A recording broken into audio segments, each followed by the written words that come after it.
உங்கள் தந்திவன் தொலைக்காட்சியில் சின்ன திரையின் சிங்க பெண்கள் மாலை 7 முதல் 8 மணி வரை காணத் தவறாதீர்கள். ஆந்திரா மற்றும் தெலங்கானாவை புரட்டி போட்டுள்ள கனமழையால் மக்களின் இயல்பு வாழ்க்கை சீர்குலைந்துள்ளது. இதுகுறித்து விரிவாக பார்க்கலாம் இந்த செய்தி தொகுப்பில்.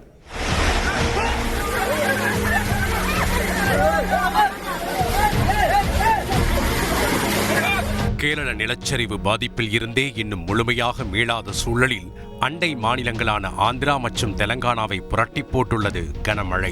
கடந்த சில நாட்களாகவே ஆந்திரா மற்றும் தெலங்கானாவில் கனமழை கொட்டி தீர்த்தது. இதன் விளைவாக திரும்பும் திசையெல்லாம் வெள்ளம் ஏற்பட்டு மக்களின் இயல்பு வாழ்க்கை முடங்கியது.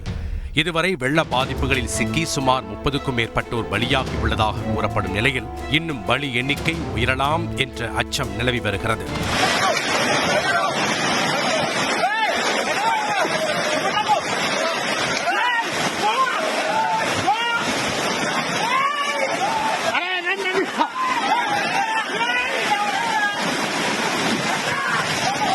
குறிப்பாக ஆந்திராவில் கிருஷ்ணா, குண்டூர், ஏலூர் பகுதிகள் வெள்ளத்தால் ஸ்தம்பித்து போயுள்ளன.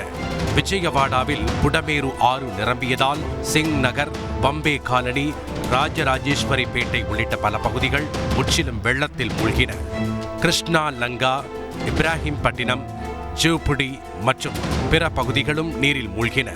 புலிகத்த, சிறுகுல்லங்க, எட்லலங்க மற்றும் ஏனைய கிராமங்களைச் சேர்ந்த மக்கள் வீடுகளை காலி செய்துவிட்டு ஏற்கனவே முகாம்களுக்கு இடம்பெயர்ந்து விட்டனர்.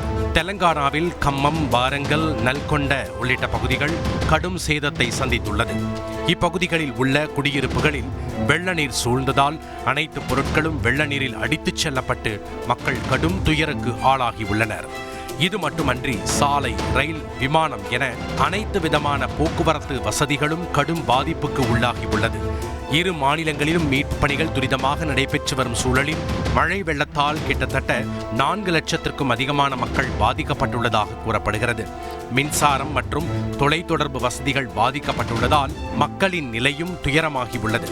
வெள்ளம் வடிய இன்னும் ஓரிரு நாட்கள் ஆகும் என கூறப்படுவதால் செய்வதறியாது மக்கள் திகைத்துள்ள நிலையில் இரு மாநில அரசுகளும் நிவாரணப் பணிகளில் தீவிரம் காட்டி வருகின்றன.